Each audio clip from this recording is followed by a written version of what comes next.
I think basically the whole planet faces the same problem, which is we had a system that worked pretty well, but it's using up too much resources and it's destroying our planet. Mm-hmm.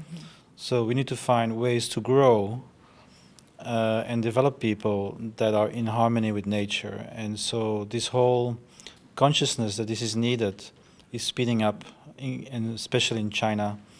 And so it's very good to have Chinese people leading this effort and then connecting with Europeans and Americans and people from other continents. I'm with something called the Peer-to-Peer Foundation, and so what we study is new social practices where people work together to create value together. And one of the best known examples is free software, with Linux, for example, which is an operating system for the computer. Another one is called Arduino, which is a motherboard which you put in the computer, but people can look up the designs on the internet, improve them, and then make the motherboard.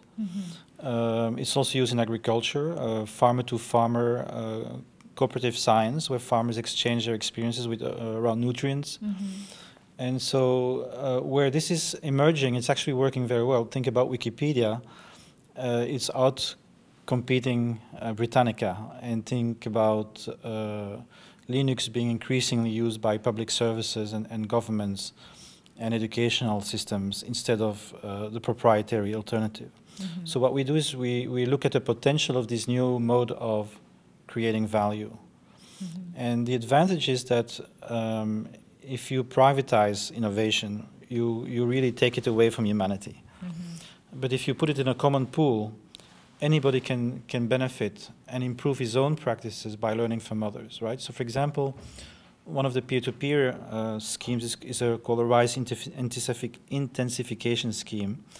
And what you can do is you look at farmers who have higher yields than other farmers, and then you support them to teach other farmers to improve their yields as well. And this creates a collective learning experience, throughout the community. For today, people fish in the ocean, and they don't care about the future of the ocean, right? They just don't care about fishing and selling the fish. The result is that we lost 90% of our fish stocks. Now, if you consider the ocean as a commons, as something that belongs to all humanity, then you have to start fishing differently. You have to start fishing in such a way that your children can also fish. But we also apply this about knowledge. So knowledge is the key. How do you do that? And this is knowledge you have to share. So you have sharing software, you have sharing designs, you have sharing scientific knowledge, and protecting that common knowledge from being taken away from the whole community. Now you may think that this is, not business, but actually it creates vibrant businesses. For example, this is an American example. What we call the open content economy is 1/6 of US GDP.